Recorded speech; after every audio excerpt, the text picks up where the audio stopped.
yang merubah visi misi tujuan? Boleh, kan tadi saya sudah bilang pasti kan biasanya perusahaan itu selalu berusaha untuk mengikuti kemauan lingkungannya. Lah kalau misalkan lingkungannya berubah, ya tentu dia akan harus bisa menyesuaikan diri kalau dia nggak mau perusahaannya bangkrut. Nah makanya itu sangat dimungkinkan kalau dia juga merubah visi misinya dia. Jadi kayak misalkan contohnya setelah terjadi tsunami gitu, rencananya yang mungkin perusahaan yang punya perusahaan yang berdiri di Medan ingin membuka cabang di Aceh, ya tentu akan dibatalkan karena nggak mungkin kan buka cabang di Aceh gitu. Nah tentu saja visi misi itu bisa saja berubah tergantung dengan lingkungannya. Span of control apa jumlah loh? Span of control itu menjelaskan seberapa banyak yang seharusnya kita miliki. Dalam arti gini loh, nggak ada nilai yang bagus tuh seharusnya 10, 5 itu nggak ada, sangat tergantung dengan jenis organisasinya, bukan idealnya berapa. Jadi pertanyaannya sebenarnya itu salah. Jadi kalau pertanyaan tentang idealnya berapa, yang saya sendiri juga nggak tahu, tergantung bentuk organisasinya. Semakin besar organisasinya pasti ukurannya juga semakin besar span of controlnya.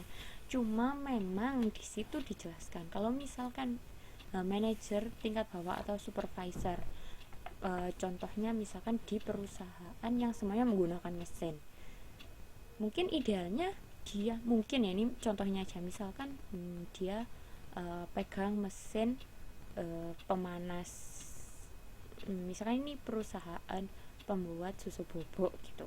Nah terus di situ ada salah satu proses, susu pertama kali itu harus digodok gitu kan. Nah yang di bagian penggodokan ini mungkin akan lebih efektif kalau dia mengontrol 5 orang gitu. Tapi akan berbeda dengan perusahaan misalkan penganyaman bambu, perusahaan penganyaman bambu. Kalau cuma 5 orang ya nggak cukup, dia nggak akan selesai untuk melakukan pekerjaan karena dia manual pakai tangan. Sedangkan kalau perusahaan susu dia semuanya pakai mesin. Jadi span of control ini sangat bergantung dengan jenis perusahaannya. Dia hanya menjelaskan sebaiknya kamu tuh seberapa sih gitu idealnya, ya itu sangat bergantung sama perusahaannya sih. Sekali lagi dikembalikan lagi perusahaannya seperti apa dulu. Nah dan yang tahu sebaiknya seberapa itu pasti manajer atas, karena dia yang udah punya pengalaman kan. Oh karena aku di sini udah bekerja selama 10 tahun, jadi saya rasa kalau di departemen ini cukup hanya pekerjanya 3 saja, karena kalau 4 atau 5 nggak efektif, kalau cuma 1 kurang, kalau 5 kebanyakan menurut pengalaman saya. Nah jadi span of control itu yang bikin biasanya manajer puncak, karena dia yang tahu dari pengalaman itu kalau segini itu kebanyakan, kalau segini itu kesedikitan, jadi lebih baik kamu segini gitu. Kalau ditanya idealnya berapa, setiap perusahaan berbeda, dan yang bisa menentukan itu adalah manajer puncak atas, karena mereka punya knowledge dari pengalaman-pengalaman sebelumnya kayak gitu. Kemudian 360 derajat evaluation itu apakah sama dengan penilaian karyawan terhadap perusahaan? Loh ya beda, ini namanya kan cuma evaluasi ke sesama pegawai, jadi dia mengevaluasi temannya sendiri, bukan mengevaluasi perusahaan gitu. Jadi tentu hasilnya akan berbeda. Mungkin kalau perusahaan kan menilainya secara objektif, dia kayak gimana, dia nggak tahu, mungkin dia yang perusahaan tahu hanyalah dia kurang teliti gitu, atau dia sedikit malas. Tapi kalau temannya sendiri yang kerja dengan dia sehari-hari, tentu akan lebih tahu apa kekurangan dia dan kelebihan dia. Ibaratnya gini lah, Mbak akan cenderung lebih tahu gimana kelebihan dan kelemahannya adiknya Mbak dibandingkan orang lain, karena yang sehari-hari berinteraksi kan ya Mbak, bukan orang lain kayak gitu lah. Ya kalau 360 derajat, evaluasi 360 derajat itu adalah peer evaluation antara teman satu tim, teman satu pekerjaan, teman satu divisi gitu.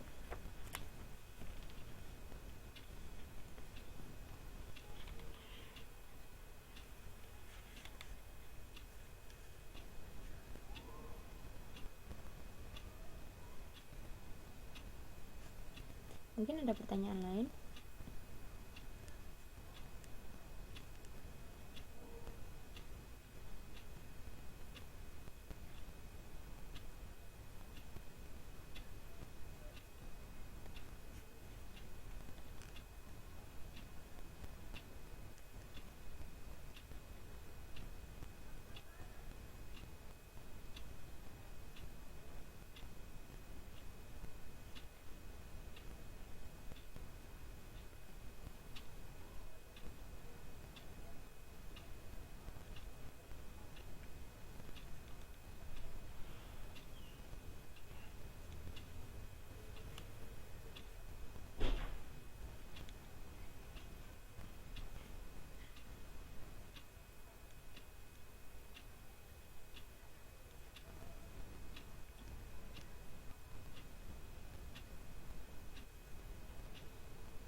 Tentu menjual itu ada kelebihan dan ada kelemahannya. Kelebihannya mungkin negara nggak ribet lagi, satu urusan dibuang, itu yang pertama. Yang kedua, dia akan mendapat pemasukan negara yang sangat besar, karena yang namanya menjual perusahaan itu pasti dananya gede banget, dalam arti dia akan dapat uang yang sangat banyak dari menjual perusahaan itu, apalagi menjual perusahaan seisi-isinya gitu kan. Nah, tapi dia juga punya kelemahan, nggak cuma dapat uang tapi dia juga kehilangan kendali gitu. Jadi ya dalam arti gini, kalau mungkin dulu telekomunikasi itu dikuasai sama negara, tapi sekarang negara nggak punya kuasa apa-apa, jadi telekomunikasi dipegang oleh swasta kayak gitu. Jadi selalu ada sisi negatif dan positifnya, tergantung lah. Sekarang kalau negaranya lebih butuh uang, ya udah, mungkin salah satu jalan yang bisa dilakukan adalah menjual, ya sudah, menjual saja kayak gitu kan. Jadi pasti ada positif dan negatifnya.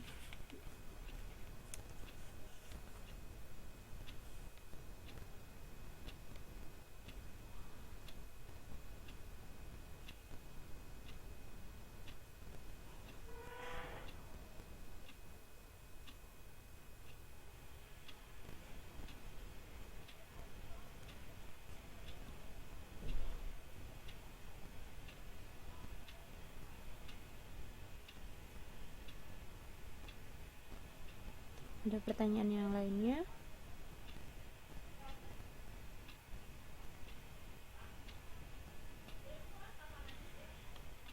Kalau memang nggak ada, mungkin